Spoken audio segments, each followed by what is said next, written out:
Hello, this is Avinash Kumar and today I am going to discuss about the presidential election in America। तो ये आप इस पूरे video में बने रहेंगे और एंड तक आपको ऐसा लगेगा कि now you have something in your mind about how election for the president post in America has been conducted. And अभी रिसेंटली नवंबर दिसंबर में भी ये चीज़ हुई है। वीडियो के स्टार्ट करने से पहले मैं बता दूं, ये टोटल 8 से 10 स्लाइड्स होंगे जिसके अंदर मैं पूरी वीडियो को कवर अप करने की कोशिश करूंगा। उसके अलावा कुछ और भी टॉपिक्स होंगे, तो अगर आपके पास में पेन पेपर हो तो आप उस चीज़ों को नोट डाउन भी कर सकते हैं। ठीक है, पहले थोड़ा सा बैकग्राउंड के बारे में बातें करेंगे। देखिए, अमेरिका के जो राष्ट्रपति होते हैं और हमारे भारत के प्रधानमंत्री, तो ये दोनों पोस्ट जो हैं बहुत ही ज़्यादा मायने रखते हैं अपने अपने जगह पे। जैसे मैं ये नहीं कहता कि भारत के राष्ट्रपति का वैल्यू नहीं है, बट अमेरिका के राष्ट्रपति के अगर कंपेयर करना चाहें तो हमें भारत के राष्ट्रपति से ना करके हमारे देश के प्राइम मिनिस्टर से करनी चाहिए। ठीक है, क्योंकि एक तो दोनों के पावर्स बहुत सेम है। ठीक है, जितना पावरफुल एक अमेरिका का प्रेसिडेंट होता है तो उनसे कम होते हैं, बट हमारे देश के प्राइम मिनिस्टर ज़्यादा पावरफुल हैं with respect to the president. ठीक है, तो पहले तो हम लोग थोड़ा थोड़ा बैकग्राउंड के बारे में जानेंगे कि कैसे कैसे क्या हुआ अमेरिका के अंदर और कैसे डायरेक्ट फिर हम लोग मेन टॉपिक पे आते जाएंगे धीरे धीरे। ठीक है, तो स्लाइड को स्टार्ट करते हैं। ठीक है, देखिए बैकग्राउंड की बात जहाँ तक है तो आपको पता होगा कि अमेरिका में जो इंडिपेंडेंस वॉर था, पहले अमेरिका भी क्या था, एक तरह का कॉलोनियल सिस्टम के अंदर था। ठीक है, किसके अंदर में, तो ब्रिटेन के अंदर में। ठीक है, तो 1773 से 1783 के बीच में अमेरिका में एक इंडिपेंडेंस वॉर चलता है जिसको लीड कौन करते हैं, जॉर्ज वाशिंगटन। और आपको पता ही होगा कि अमेरिका के पहले प्रेसिडेंट कौन है, तो वो जॉर्ज वाशिंगटन ही है। ठीक है, तो जब अमेरिका ये वॉर को जीत लेता है, और उस समय आपको जान के बहुत आश्चर्य होगा, आज के डेट में अमेरिका में 50 स्टेट्स हैं। लाइक आप उसके नेशनल फ्लैग पे जाएंगे तो आपको 50 स्टार्स दिखेंगे, एंड दैट 50 स्टार्स जो है वो शो करते हैं कि अमेरिका जो है इट्स ये यहाँ पे क्या है, टोटल 50 स्टेट्स हैं। ठीक है, तो 4 मार्च 1789 को वाशिंगटन साहब जो हैं वो पहले प्रेसिडेंट के रूप में पद को नियुक्त किए जाते हैं। ठीक, और देखिए इसके अंदर कुछ और भी चीज़ें लिखी हुई हैं, मैंने इसमें डाल रखा है कि ये अमेंडमेंट्स के बारे में। तो अमेरिका का जो संविधान है, जो अमेरिका का जो अपना खुद का संविधान है, मतलब जो सेंटर का, ठीक है, तो उसमें टोटल 7 आर्टिकल्स हैं। आप सोचिए कि हमारे इंडिया में मोर देन 395, अब तो 400 प्लस हैं।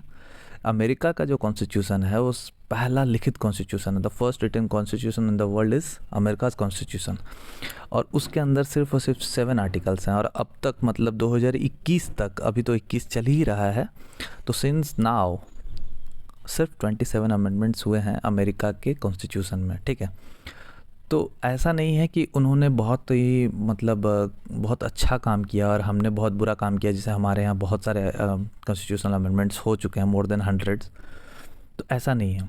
देखिए अमेरिका में जितने भी स्टेट्स हैं उन स्टेट्स के भी खुद के कॉन्स्टिट्यूशंस हैं। ठीक है, तो मैं बात कर रहा हूँ सिर्फ सेंटर की। तो सेंटर में मतलब जो उनका मेन जो कह सकते हैं, वहाँ पे क्या आपको पता है, फेडरल सिस्टम है। Like the powers has been divided between the union and the states. तो इस चीज़ को ज़्यादा डिटेल में नहीं जाते हैं, ये एक अलग ही टॉपिक है, तो हम बात करते हैं। तो अभी तक उसके अंदर सिर्फ 27 अमेंडमेंट्स हुए हैं उसके कॉन्स्टिट्यूशन में। ठीक है, तो जब 4 मार्च को वाशिंगटन सर जब प्रेसिडेंट बने थे, जॉर्ज वाशिंगटन, और आपको पता होगा कि अमेरिका के हिस्ट्री में कुछ लोगों को, जैसे कुछ प्रेसिडेंट्स को बहुत ही ज़्यादा मायने दिए जाते हैं। जैसे उसमें से एक है हमारे जॉर्ज वाशिंगटन और एक है फ्रैंकलिन डी रोजवेल्ट। उनको भी बहुत ज़्यादा मतलब वैल्यू, अहमियत दी जाती है अमेरिका के हिस्ट्री में। अब तो बराक ओबामा के बारे में भी लोग बोल रहे हैं कि he is also the most powerful president of in America's history, but moreover मुझे नहीं पता, मैं अपनी सजेशंस नहीं दे सकता इस चीज़ के ऊपर, मैं कमेंट करने के लिए उतना बड़ा हूँ नहीं। ठीक है, तो देखिए अब ये क्या हुआ। देखिए जैसे स्टार्टिंग में बिल्कुल नहीं पता होता था, मतलब देखिए ये चीज़ कभी कॉन्स्टिट्यूशन में कहीं मेंशन नहीं था कि अगर कोई व्यक्ति जो है अमेरिका का प्रेसिडेंट बन गया, ठीक है, तो वो आखिर कितने टर्म्स तक अमेरिका का प्रेसिडेंट रहेगा। ये चीज़ जो है, मतलब कहने का मतलब वो कितने बार इलेक्शन में पार्टिसिपेट कर सकता है, ठीक है। ये चीज़ जो है स्टार्टिंग में अमेरिका के कॉन्स्टिट्यूशन में मेंशन नहीं की गई थी, ठीक।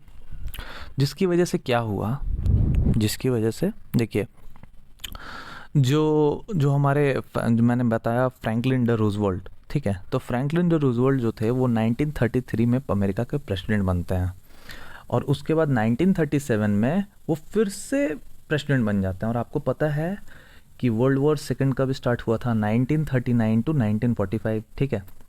तो इसकी वजह से क्या हुआ कि उस समय अमेरिका इस कंडीशन में नहीं था कि वो दोबारा से कोई इलेक्शन में मतलब किसी नए लीडर को वो लोग चुनते हैं।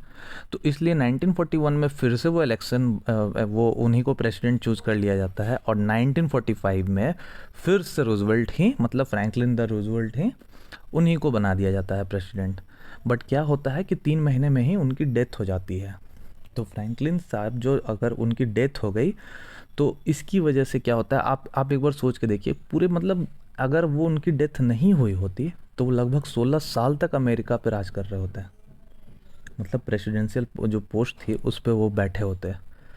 तो ये जो 4 साल का जो टाइम होता है ये बहुत बड़ा होता है, ठीक है। इसी के बाद जो है 1951 में 22nd अमेंडमेंट किया गया उसके कॉन्स्टिट्यूशन में, जिसके बाद ये कहा गया कि प्रेसिडेंट जो होंगे वो सिर्फ 2 टर्म्स के लिए एलिजिबल हो सकते हैं।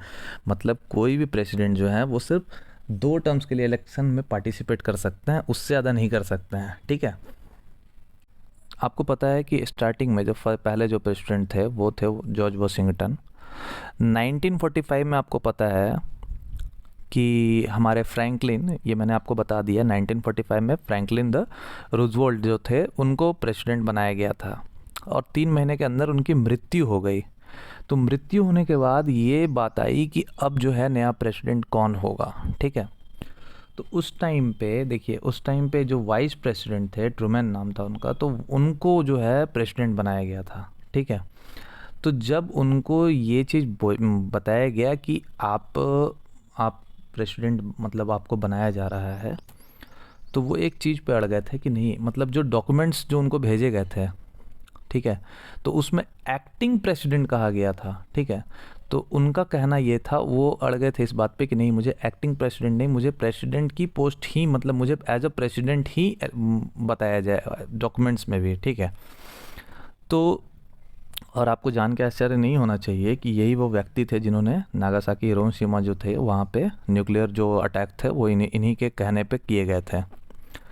तो ये जो डिबेट थी कि अगर मान लीजिए कोई प्रेसिडेंट है अमेरिका का, अगर कुछ हो जाता है या उनकी कुछ तबीयत वैसी ख़राब हो जाती है या उनकी डेथ हो जाती है या इम्पीचमेंट वगैरह हो जाता है, तो अगर वो वापस से अपनी सीट पे नहीं आ पाए तो आखिर वाइस प्रेसिडेंट जो है वो प्रेसिडेंट होगा या नहीं होगा। बात समझ रहे हैं। तो ये पहले क्या था, एक्टिंग प्रेसिडेंट कहा जाता था उनको। बाद में 1967 में इस चीज़ को हटाया गया 25th अमेंडमेंट के बाद, और ऐसा लिख दिया गया कि if president can not come, the vice president shall be the president. समझ रहे हैं। But the election will occur after 4 years only. अब आप इस चीज़ को समझिए। देखिए, सपोज कोई प्रेसिडेंट थे, ठीक है, और उनके साथ क्या हुआ, माफ़ कीजिएगा, उनकी डेथ हो गई, ठीक, और उनका जो कार्यकाल है, मतलब उनका जो टर्म है वो अभी बचा हुआ है, ठीक है। तो अगर उनका कुछ महीने का कार्यकाल अगर बचा है और उस दरमियान उनकी डेथ हो गई, तो वाइस प्रेसिडेंट जो है वो प्रेसिडेंट की तरह एक्ट करेंगे। और मैंने आपको पहले बता दिया कि जो प्रेसिडेंट हैं वो सिर्फ 2 टर्म्स के लिए एक्ट कर सकते हैं। तो जब वो प्रेसिडेंट हो गए, ही शैल बी द प्रेसिडेंट, तो उनका एक कार्यकाल जो है उसमें काउंट हो जाएगा और दूसरे के लिए वो एलिजिबल हो जाएंगे। मतलब अब एक तो उनका काउंट हो गया और दूसरा जो है वो वही सिर्फ बचेगा उनका। ये है हमारे अमेरिका में जो प्रेसिडेंट का। ये थोड़ा थोड़ा बैकग्राउंड था जो आपको जानना बहुत ज़रूरी था। हम लोग मेन टॉपिक पे भी आ जाते हैं अब, क्योंकि ये कुछ चीज़ें हैं जो आपको जाननी चाहिए थी कि अमेरिका में, जैसे ये टॉपिक्स कभी कभी यूपीएससी वाले भी पूछ सकते हैं कि अमेरिका में जो है कोई व्यक्ति जो है वो प्रेसिडेंशियल पोस्ट के लिए कितनी बार इलेक्शन के लिए एलिजिबल है या नहीं है, ठीक है। चलिए नेक्स्ट स्लाइड में आते हैं। अब क्वालिफिकेशन की बात करते हैं कि अमेरिका में प्रेसिडेंट पोस्ट के लिए इलेक्शन लड़ने के लिए क्वालिफिकेशंस क्या क्या होनी चाहिए। देखिए पहली क्वालिफिकेशन क्या है, only natural born citizen of the USA are allowed to contest. इसका मतलब क्या है पता है? इसका मतलब ये है कि अगर कोई इंडियन व्यक्ति, अगर कोई इंडियन ओरिजिन का व्यक्ति, या फिर जैसे ये बोल सकते हैं कोई व्यक्ति जो है अमेरिका में रह रहा है, ठीक है, लेकिन उसका जो ओरिजिन था वो इंडियन था, तो वो वहाँ के प्रेसिडेंशियल इलेक्शन के लिए पार्टिसिपेट नहीं कर सकता है। सिर्फ नेचुरली बॉर्न जो वहाँ पे बॉर्न हुए हों, या फिर अगर अदर कंट्रीज में रह रहे हैं तो उनको अमेरिका में आके एटलीस्ट 14 ईयर्स तक रहना होगा, तभी जाकर के वो एलिजिबल होंगे किस चीज़ के लिए, वहाँ पे इलेक्शन लड़ने के लिए। दूसरी चीज़ क्या है, जो मिनिमम एज जो डिसाइड की गई है वहाँ पे 35 ईयर्स है। लेकिन आपको ये भी पता होना चाहिए कि इस बार जो बिडेन और ये जो इनकी जो उम्र है ये मोर देन 70 ईयर्स है। तो नॉर्मली जो अमेरिका में क्या होता है कि जो लोग 40 to 45 ईयर्स के होते हैं वो प्रेसिडेंट बन जाते हैं, ठीक है। और इनकी जो टर्म्स होती हैं, मतलब अमेरिका का जो राष्ट्रपति है वो कितने समय तक राष्ट्रपति रहेगा, तो वो 4 ईयर्स हो गया, ये तो मैंने आपको बता ही दिया है। और ये भी मैंने बता दिया आपको कि उसका जो री इलेक्शन का जो क्राइटेरिया है वो क्या है। तो री इलेक्शन तो होगा but only for one more term, सिर्फ एक से ज़्यादा, मतलब 2 टर्म्स के लिए ही कोई भी व्यक्ति जो है 2 बार ही इलेक्शन के लिए पार्टिसिपेट कर सकते हैं। पार्टिसिपेट नहीं, मतलब 2 बार प्रेसिडेंट बन सकते हैं, समझ गया। अच्छा, एक छोटा सा टर्म आपको दिया है जो कि the term generally begins on 20th of January। तो ये जो है अमेरिका, आपको मतलब आप जब अमेरिका के बारे में आपको अमेरिका के इलेक्शन के बारे में आपको पता चलेगा, थोड़ी सी है लेंदी है प्रोसेस, और कुछ चीज़ें ऐसी हैं जिसको सुनने के बाद आपको लगेगा कि ये बहुत ही गलत तरीका है, बट बहुत ज़्यादा रोमांचक भी है, समझ गया। नेक्स्ट स्लाइड पे आते हैं। देखिए अब बात करते हैं इलेक्शन प्रोसेस के ऊपर, ठीक है, कि आखिर इलेक्शन प्रोसेस होता कब से स्टार्ट है। तो ये देखिए, आपको ऐसे तो आपको कुछ डेट्स जो हैं वो आपको याद रखनी है, तो मैं आपको डेट बता देता हूँ। एक तो डेट है अभी 3 नवंबर की, ठीक है। उसके बाद की जो डेट है वो आप याद रखना कि 14th of December, ठीक है। और फिर 6th of January and 20th of January, ये जो 4 डेट है आप ऐसे समझ लो कि 4 में से 3 डेट जो है वो इलेक्शन डेट है, ठीक है। मतलब ये है कि ये 4 डेट जो है ये मेन है, ठीक है। अब डायरेक्ट हम आते हैं इलेक्शन प्रोसेस के ऊपर बात करते हैं, ठीक है। देखिए इलेक्शन, अमेरिका में जो इलेक्शन प्रोसेस होता है वो बेसिकली 1 साल पहले ही स्टार्ट हो जाता है। स्प्रिंग का जो महीना होता है, तो मार्च, अप्रैल और मई का जो महीना हुआ, वहाँ पे क्या होता है, देखिए अमेरिका में मेजर पार्टीज तो 2 हैं, एक है डेमोक्रेटिक और एक है रिपब्लिकन, बट इसके अलावा भी बहुत सारी पार्टीज़ हैं। और ऐसा भी नहीं है कि डेमोक्रेटिक और रिपब्लिकन में सिर्फ 2 ही कैंडिडेट्स थे। लाइक जैसे हमको पता चला जो बिडेन और डोनाल्ड ट्रंप के बारे में, डोनाल्ड ट्रंप रिपब्लिकन से थे, जो बिडेन डेमोक्रेटिक पार्टी से बिलोंग कर रहे थे। तो ऐसा नहीं है कि सिर्फ जो बिडेन ही डेमोक्रेटिक पार्टी से नॉमिनी थे, और भी लोग रहे होंगे, ठीक है। मोर देन 50 कैंडिडेट्स भी हो सकते हैं इसके अंदर। ये ऐसा कुछ लिमिटेशंस नहीं है कि Joe Biden he for the president post खुद को नॉमिनी कर सकते थे, बहुत सारे लोग करते हैं, ठीक है। तो 1 साल पहले स्प्रिंग के महीने में बहुत सारे लोग जो हैं वो अपने अपने नाम अनाउंस करते हैं, ठीक है। उसके बाद क्या होता है, देखिए समर जब आता है, जब समर की एंट्री होती है, समर, तो उस टाइम पे 2 चीज़ें, 2 वर्ड्स आपको दिमाग में रखने हैं, एक है प्राइमरीज और एक है देखिए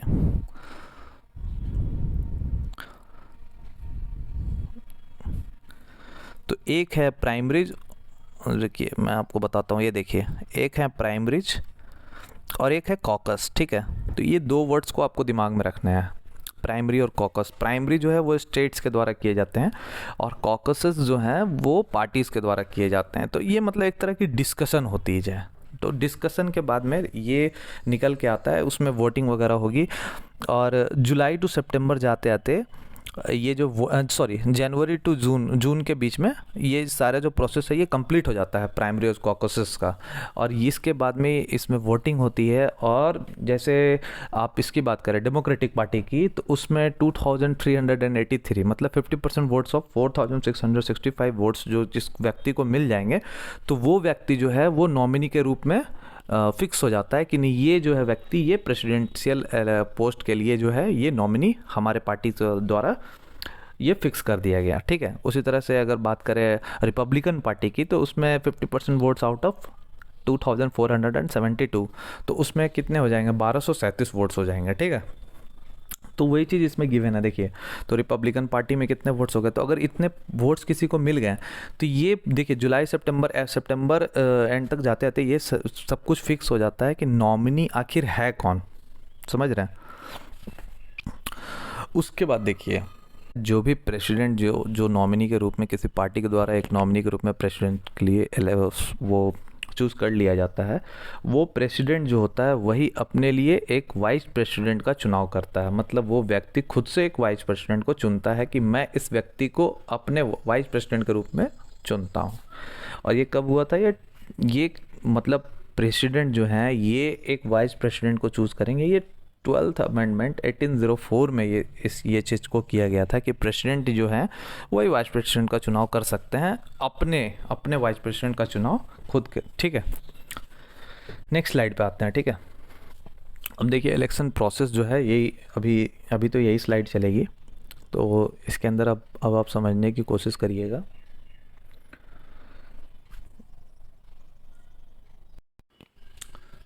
अब देखिए जैसे ये इलेक्शन प्रोसेस में मैं कैंपेन की बात कर रहा हूँ अब। ठीक है। तो आपको जैसे इंडिया में भी कैंपेन होते हैं, लोग जैसे अभी रिसेंट में अभी बंगाल इलेक्शंस थे, तो डिफरेंट पार्टीज़ वहाँ पे कैंपेन करने गई थी।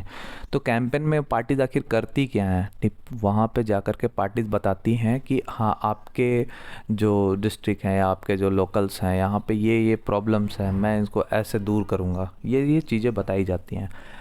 तो अमेरिका इतना बड़ा कंट्री है, आप सोचिए वहाँ पे क्या है, वहाँ पे जैसे जो दो बड़ी पार्टीज़ हैं वहाँ पे भी डिबेट होती है। ठीक है। तो जैसे दो बड़ी पार्टीज़ हैं, आपको भी पता है, एक कौन सी हो गई, एक हो गई आपकी डेमोक्रेटिक और रिपब्लिकन, और भी छोटी मोटी पार्टीज़ हैं इसके अंदर, बट बेसिकली हम लोग बात करते हैं दो पार्टीज़ की। ठीक है। तो देखिए दोनों के जॉइंटली एक कह सकते हैं एक एनजीओ है। ठीक है। एक एनजीओ को बनाया गया है, जॉइंट दोनों ने मिल के बनाया है। 1980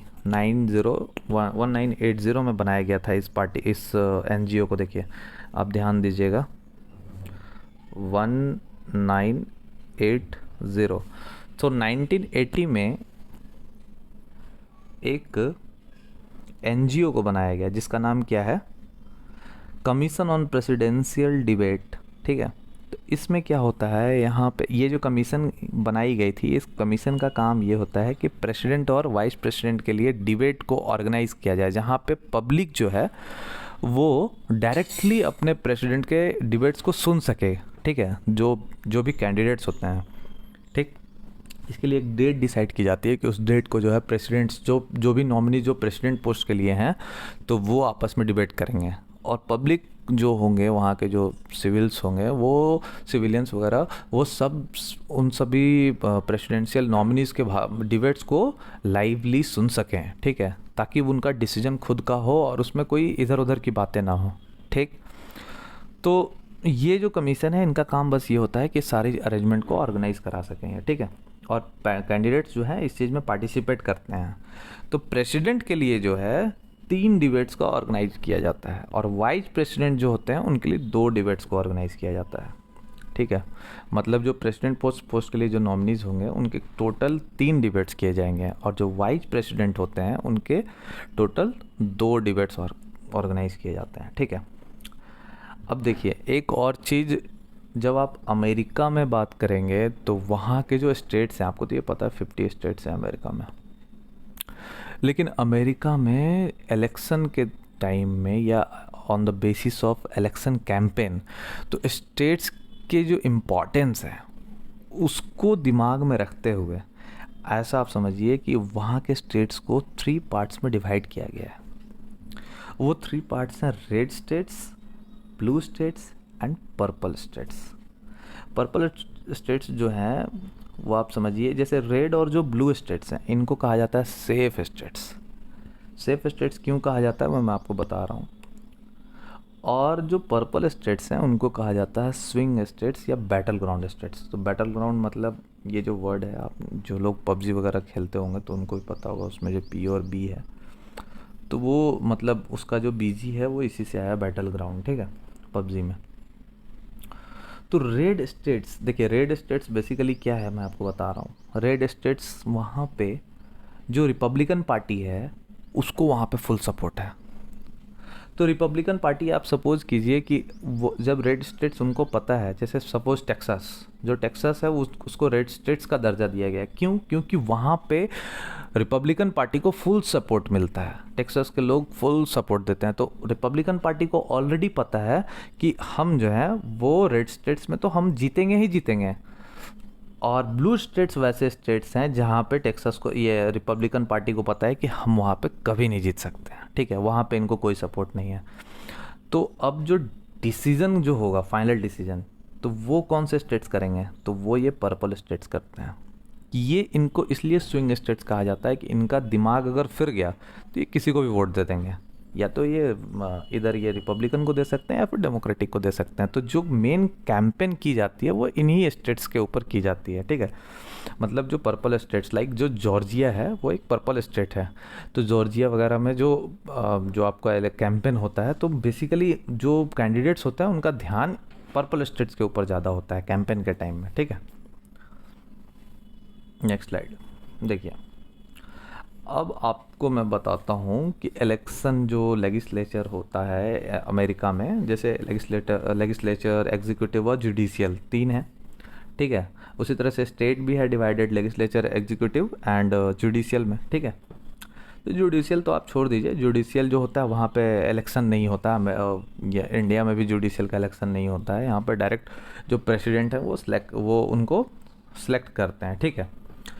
तो जो एग्जीक्यूटिव हो गया उसमें आपका प्रेसिडेंट एंड वाइस प्रेसिडेंट, और जो लेजिस्लेटिव हो गया, लेजिस्लेटिव आप समझ लीजिए उसको अमेरिका में कहा जाता है कांग्रेस, ठीक है।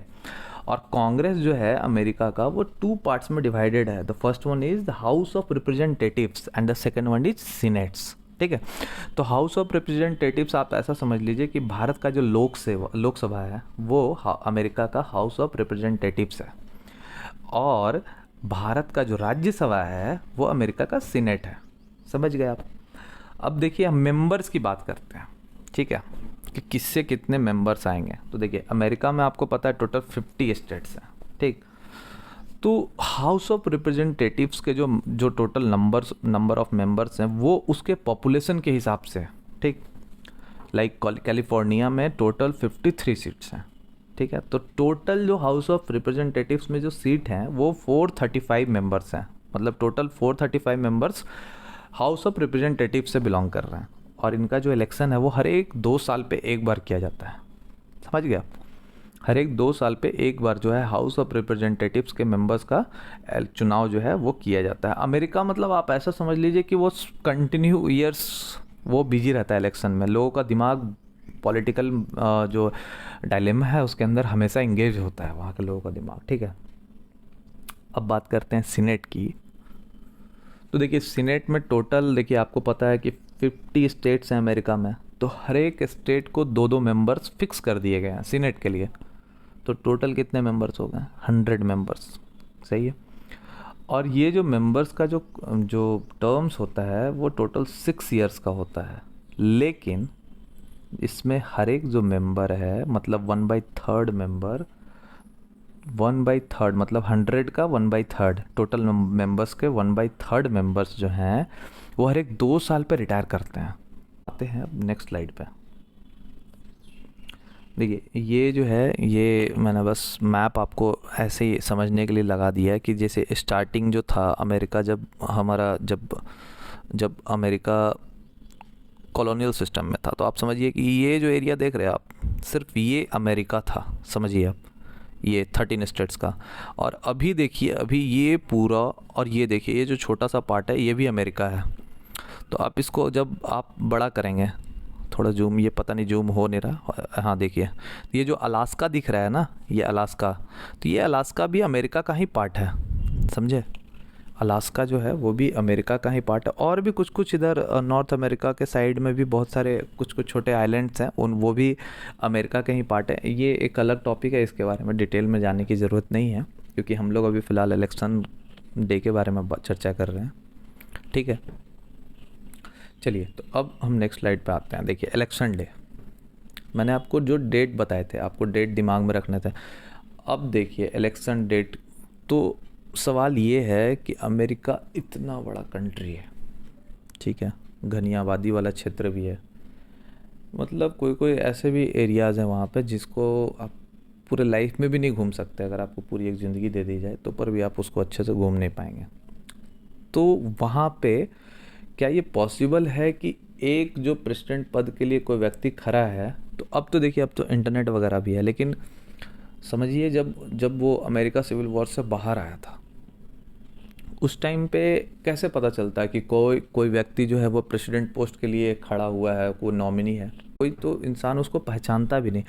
आज भी ऐसे ही होता है। मतलब कहने का मतलब है, देखिए, तो अमेरिका में जो इलेक्शन का प्रोसेस है, तो प्रेसिडेंट डायरेक्ट जो है प्रेसिडेंट के लिए वोटिंग नहीं की जाती है। प्रेसिडेंट अपने लिए इनका जो वोटिंग होता है वो इलेक्ट्रल कॉलेजेस के माध्यम से होता है, ठीक है। तो ये आपको पता चल गया इलेक्ट्रल कॉलेज के माध्यम से क्यों किया जाता है, क्योंकि ये जो है ये इस तरह का प्रोसेस जो है बहुत पहले से चलता आ रहा है। अब 1787-88 के समय में इतनी टेक्नोलॉजी नहीं थी कि सभी लोग को ये पता चल पाता कि आखिर प्रेसिडेंट नॉमिनी कौन है, इसलिए एक लोकल बॉडी को सिलेक्ट कर लिया जाता है।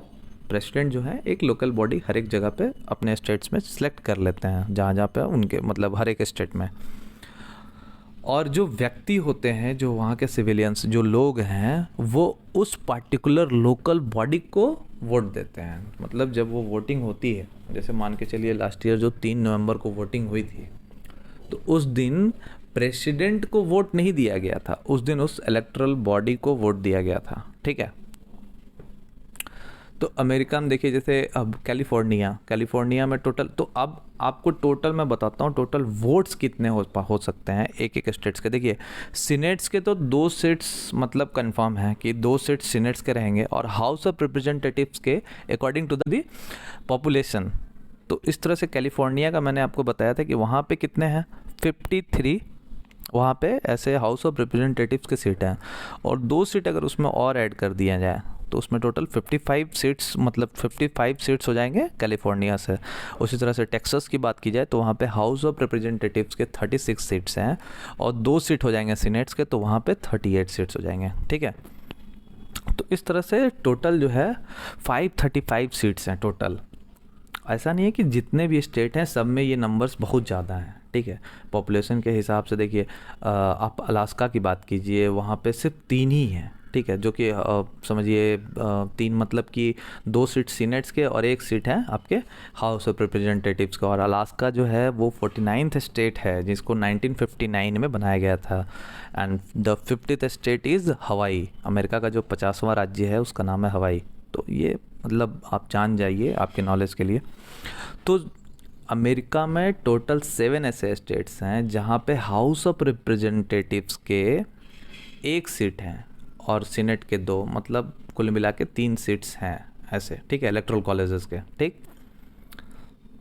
अब अमेरिका का जो कैपिटल है, मतलब अब आप ऐसे समझ लीजिए कि अब टोटल की बात करते हैं, टोटल सीट्स है कितने, तो 535 तो टोटल हो गया टोटल सीट्स, और 3 वोट्स जो हैं वो कोलंबिया के ऐड कर दिए जाते हैं, तो टोटल नंबर ऑफ जो सीट्स हो जाते हैं।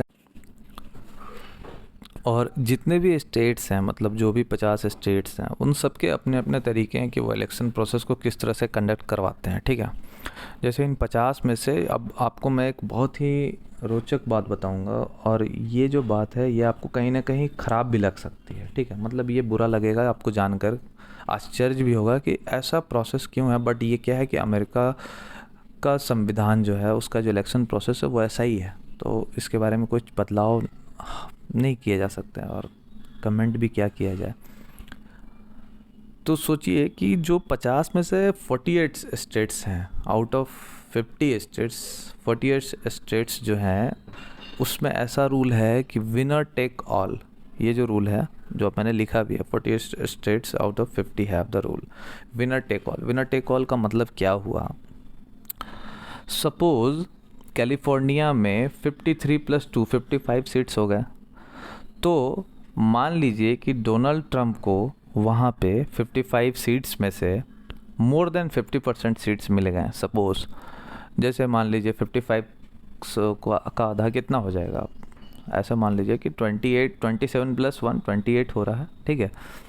तो अगर 28 वोट्स अगर डोनाल्ड ट्रंप को मिल जाते हैं और अपोजिशन पार्टी को 26 वोट्स मिलते हैं या 27 वोट्स मिलता है, तो जिस भी पार्टी को, तो जो रेस्ट जो वोट्स हैं, जैसे 28 के अलावा 27 जो कॉलेजेस बचते हैं इलेक्टोरल कॉलेज, वो सारे भी डोनाल्ड ट्रंप को दे दिए जाएंगे। ये है विनर टेक ऑल का मतलब जो रेस्ट जो होते हैं वो सारे के सारे भी उन्हीं के हो जाते हैं जिनको मोर देन 50% वोट्स मिलते हैं, ठीक है। और सिर्फ 2 स्टेट्स ऐसे हैं जिन्होंने ये इस रूल को अभी तक अपने पे मतलब उन्होंने लागू नहीं किया है, और वो 2 स्टेट्स कौन है? एक तो मायने हो गए और दूसरा है नेब्रास्का। तो ये 2 स्टेट्स ऐसे हैं जहाँ पे फ़िलहाल विनर टेक ऑल का जो पॉलिसी है इसको नहीं अपनाया गया है, ठीक है।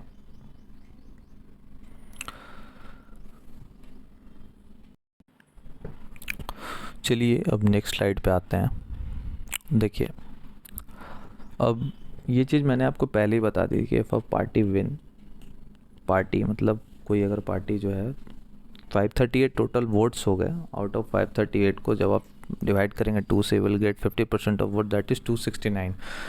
So if a person gets 270 votes, like 269 + 1, then he will be declared as the winner. Okay. अब देखिए अमेरिका में जो वोटिंग होती है, तो वोटिंग की जो है एक डेट फिक्स की हुई है, ठीक है। वो डेट कब है? वो डेट मैंने आपको शायद बताया नहीं है।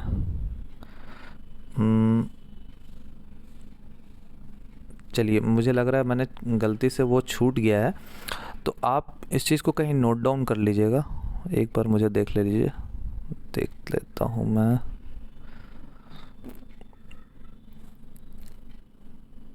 अब देखिए जो डेट है अमेरिका में, जो वोटिंग की जो डेट है वो देखिए बहुत ही अच्छे तरीके से फिक्स की गई है कि वो डेट जो है वो कब बदल नहीं सकती है।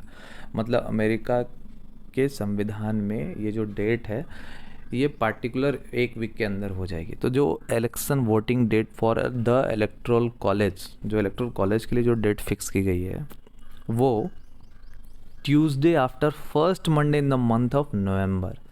अब देखिए ट्यूसडे मतलब जस्ट जो पहला मंडे आएगा नवंबर के महीने में, नवंबर के महीने का पहला मंडे, उसके जस्ट नेक्स्ट वाले ट्यूसडे मतलब मंगल के दिन जो है वोटिंग की जाएगी।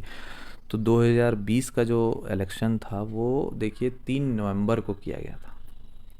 तो 3 नवंबर को क्यों? क्योंकि 2 नवंबर को जो है वो मंडे था। तो जस्ट अब एक चीज़ इससे आप निकाल सकते हैं कि देखिए क्या, अगर एक तारीख आप ऐसे समझ लीजिए, अगर 1 नवंबर को अगर मंगलवार है तो क्या 1 नवंबर को वोटिंग होगी? नहीं, 1 नवंबर को वोटिंग नहीं हो सकती है, क्योंकि इसमें क्लियर कट मेंशन किया हुआ है the first Monday after the first Monday, मतलब पहला मंडे होने के बाद जो दूसरा जो ट्यूसडे आएगा उसी को आप मतलब उसके बाद, मतलब ऐसा समझ लीजिए कि पहला ट्यूसडे नहीं, पहले सोमवार, ये क्राइटेरिया, ठीक है। तो यानी कि जो इलेक्शन प्रोसेस है, जो वोटिंग का जो डेट है वो कौन से डेट को हो सकता है?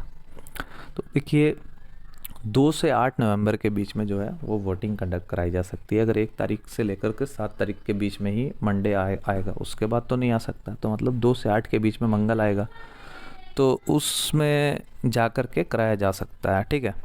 वोटिंग जो है यही भी देखिए इलेक्टोरल कॉलेजेस का जो वोटिंग हुआ तो उससे पता चल गया कि इलेक्टोरल कॉलेजेस में कौन कौन किस क्षेत्र से, किस स्टेट से कौन कौन से इलेक्टोरल कॉलेजेस जो हैं वो जीत चुके हैं, ठीक है। तो अब क्या होता है कि वो लोग सभी मिल करके और एक डेट डिसाइड की जाती है दिसंबर के महीने में। उस डेट को वो सारे इलेक्टोरल कॉलेजेस अपने अपने प्रेसिडेंट्स के लिए वोट करते हैं, ठीक है। और ये जो डेट है, ये डेट हमेशा मतलब ये फिक्स्ड है कि ये दिसंबर में ही होगी, ये गिवन है उसके कॉन्स्टिट्यूशन में अमेरिका में। इसलिए मैं कहता हूँ कि देखिए अमेरिका का जो कॉन्स्टिट्यूशन है बहुत ही रोचक है, ठीक। तो जब बात करेंगे आप कि वो जो डेट है वो डेट कौन सी है, तो वो date Monday after second Wednesday, मतलब जो दूसरा जो बुधवार का दिन आएगा दिसंबर के महीने में उसके जस्ट बाद वाला मंडे, ठीक है। तो बुध बुध के बाद जो दूसरा जो मतलब जो पहला मंडे आता है उस वीक के बाद में जो पहला मंडे आएगा, उस डेट को ये जो है डेट फिक्स किया गया है। इसका मतलब अमेरिका में जो राष्ट्रपति का एग्जैक्ट जो वोट होगा प्रेसिडेंट पोस्ट के लिए वो 13 से लेके 19 दिसंबर के बीच में किया जाता है। किसके द्वारा? तो इलेक्टोरल कॉलेजेस के द्वारा किया जाता है, ठीक है। यहाँ तक आपको मेरी बातें समझ में आ गई होंगी।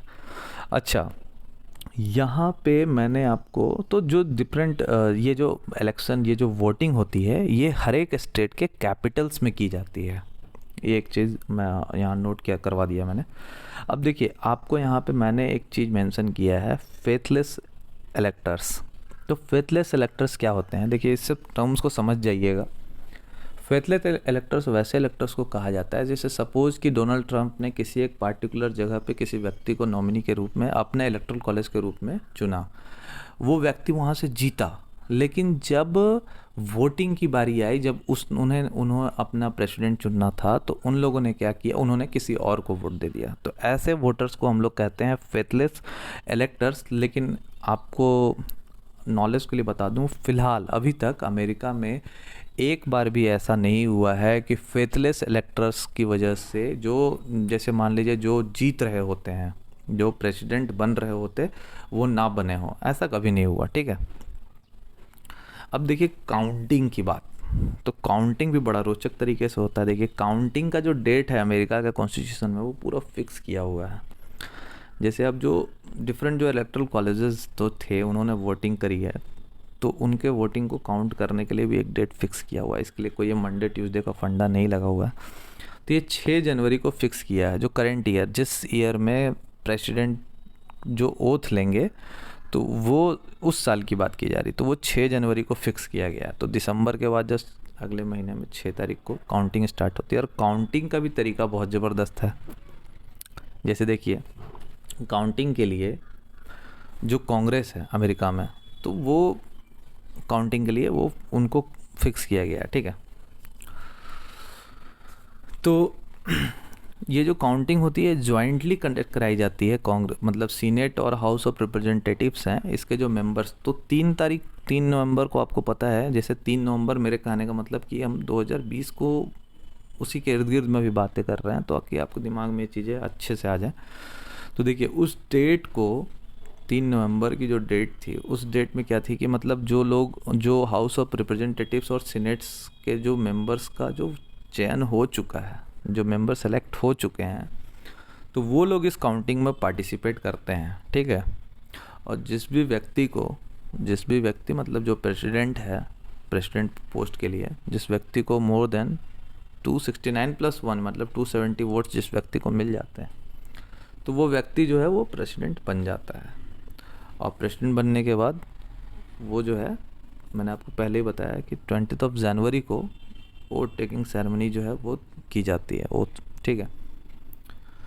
अब मान के चलिए कि अगर ऐसा ना हो पाया, मतलब मान के चलिए कि टोटल 538 सीट्स जो वोट्स हैं उसमें से मान के चलिए कोई भी किसी को भी मोर देन 2 या 270 वोट्स नहीं मिल पाए, तो ऐसे कंडीशन में क्या होगा कि जो हाउस ऑफ रिप्रेजेंटेटिव्स है, देखिए इफ़ नो रिजल्ट्स कम्स, तो ऐसे कंडीशन में जो हाउस ऑफ रिप्रेजेंटेटिव्स हैं वो जो है दोबारा से इलेक्शन के प्रेसिडेंट के पोस्ट के लिए वोटिंग कराएगी, ठीक है। और इसमें क्या किया जाता है, जो अपर जिनको सबसे ज़्यादा वोट्स मिले हैं ऐसे 3 कैंडिडेट्स के ऊपर वोटिंग की जाती है। और इसमें जो 50 स्टेट्स हैं हाउस ऑफ रिप्रेजेंटेटिव्स में, ऐसे तो टोटल आपको पता है कि 430 5 टोटल उनके ये हैं वोट्स हैं। लेकिन जब बात करेंगे ऐसे कंडीशन में जब कोई रिजल्ट नहीं आ पाया, तो ऐसे में 50 स्टेट्स के 50 वोट्स ही होते हैं, ओनली 50 वोट्स, ठीक है। So if a person gets more then या just 26 votes, then he will declared as the winner of, ठीक है। तो अगर वो 50 वोट्स में से 26 वोट्स किसी एक व्यक्ति को मिल जाते हैं तो वो विनर घोषित हो जाता है। मान के चलिए कि इस प्रोसेस के बाद भी अगर किसी व्यक्ति को जो है वो 26 वोट्स नहीं मिल पाए, तो जो एक्टिंग जो वाइस प्रेसिडेंट हैं उनको प्रेसिडेंट बना दिया जाएगा। कौन सी तारीख को? 4 मार्च को। अब ये 4 मार्च कहाँ से आया आपको पता है? ये 4 मार्च वही डेट है जब जॉर्ज वॉशिंगटन जो है फर्स्ट टाइम अमेरिका के प्रेसिडेंट बने थे। तो ये 4 मार्च को उनको प्रेसिडेंट बना दिया जाएगा। इसी तरह से अगर सेम आप समझ लीजिए कि वाइस प्रेसिडेंट के लिए भी जो वोटिंग हुई थी, तो वाइस प्रेसिडेंट अगर इस तरह से नहीं बन पाते हैं, ठीक है, तो क्या होगा? तो वाइस प्रेसिडेंट की जो वोटिंग है वो सीनेट के द्वारा कराई जाएगी और वाइस प्रेसिडेंट के पोस्ट के लिए जो अपर मोस्ट जो व्यक्ति होंगे उनको कंसिडर किया जाएगा, ठीक है। जिनको सबसे ज़्यादा वोट्स मिले हैं ऐसे 2 व्यक्तियों को देखा जाएगा। और उसके बाद में जो सीनेट्स में आपको पता है 100 से वोट्स हैं, तो 100 वोट्स मतलब जो उसको 50+1 यानी 51 वोट्स जिसको मिल गए, तो he will be declared as the winner and he will be the vice president. और जो व्यक्ति मान लीजिए कि ऐसे ही जिसको 270 वोट्स या उससे ज़्यादा वोट्स मिल गए, तो वो तो ऐसे भी प्रेसिडेंट के पोस्ट पे वो प्रेसिडेंट बन ही जाता है। तो फाइनली जो ओथ डे है वो भी अमेरिका के कॉन्स्टिट्यूशन में फिक्स है, एंड दैट इज़ जनवरी 20। तो 20 जनवरी को जो भी व्यक्ति जो अमेरिका का राष्ट्रपति बनता है वो 20 जनवरी को वहाँ पे शपथ ग्रहण करता है, और फिर अगले 4 साल तक यहाँ वहाँ जहाँ पे भी पावर अपने दिखाना है वो दिखाता है, ठीक है। तो ये एक मैंने सोचा कि कम टाइम में इसको कवर अप किया जाए, तो I hope you guys would like it. और कमेंट सेक्शन में आप बता सकते हैं if you want something more, क्योंकि मैं I will continue to uploading such type of videos in my channel, and this is my first video to my channel, तो I think you guys would like it. Okay, stay tuned. Bye bye, take care, and study hard.